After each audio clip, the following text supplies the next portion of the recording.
All right, the next demonstration in Ms. McDonald's chemistry kitchen is the temperature volume demonstration. All right, so to show you the relationship between the temperature of a gas and the volume of a gas, I have this marshmallow, this giant marshmallow, so much bigger than my little mini marshmallows. But what I'm going to do is put this in the microwave, and we're going to observe what happens here. So there's my marshmallow, and as you guys know, microwaves heat things up. So let's put our cook time, let's just put it, I'm gonna put it on like 4 minutes. I'm probably not gonna let this run for like 4 minutes, but let's just see what happens here. So there's my marshmallow.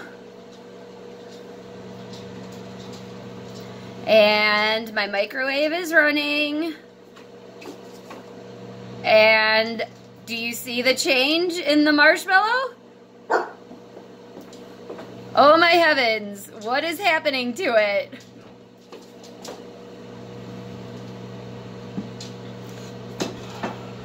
And there it goes. All right, I think that's about as big as we're gonna get that thing. But here it is. Much bigger than what we started out with.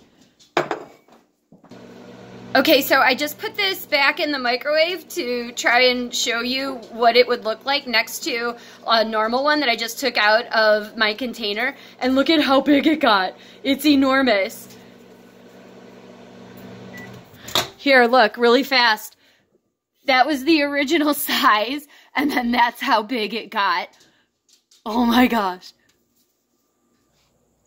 Okay, and so now check out what's happening. So now that the marshmallow is starting to cool down, it is changing again.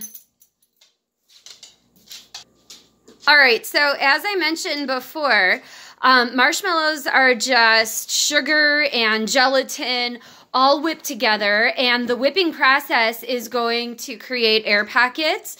And so in my drawing that I have, this is my regular marshmallow. My pink dots are the marshmallow molecules, and then my blue dots are the little air molecules that are together, forced together in these tiny little air pockets. But then when I throw it in the microwave, and I turn on the microwave, I've increased the temperature, and by increasing the temperature, I'm increasing the motion of the air molecules that are found in this pocket, because remember that temperature is just a measure of the motion, the average kinetic energy of all of the molecules that are in a substance. And when my molecules increase in motion, they increase the collisions, not just in the frequency, but remember also in force. So the faster these molecules are moving around, the more force their collisions are going to have. So remember my example of the car running into a brick wall. And then we're also increasing the space between molecules. So by increasing the temperature, we're increasing the amount of energy that they have.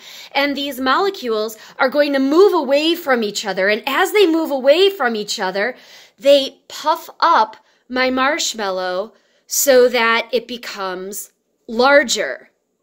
Now, after taking my marshmallow out of the microwave and exposing it to the cooler air temperatures in my room, well, now the opposite is going to happen. I've decreased the temperature.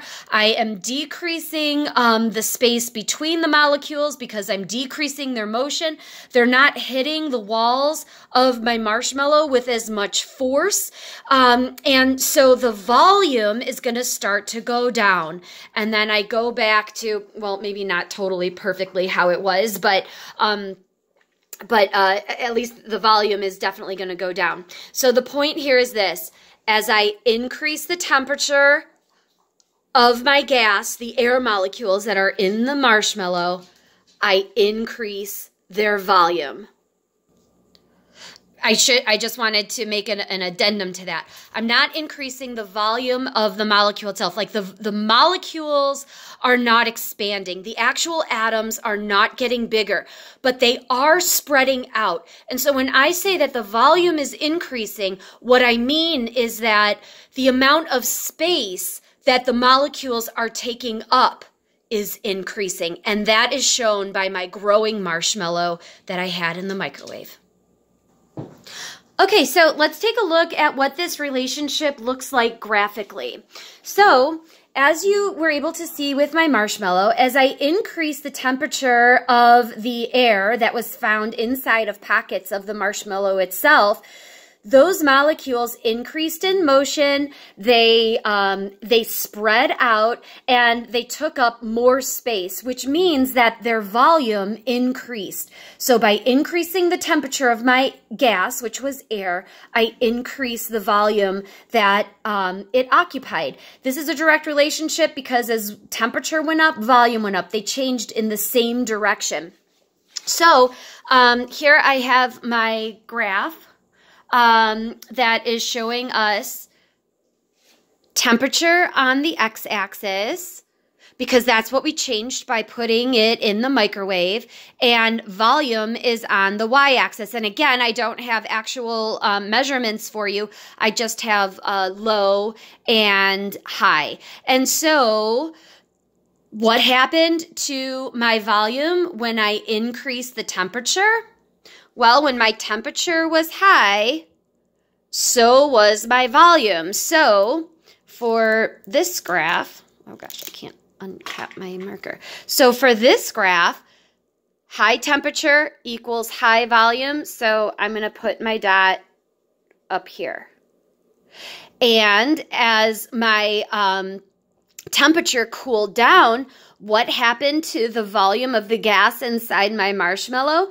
Well, it got lower. My molecules started to come back together. They lost energy because the temperature was coming down, and so they weren't moving around as much. They didn't move with as much speed. They weren't colliding with the sides of the marshmallow anymore. And so once again, draw my line. And there is my relationship. So as the temperature of a gas goes up, the molecules move faster and spread out, and they occupy a greater volume. That's the relationship between temperature and volume of a gas.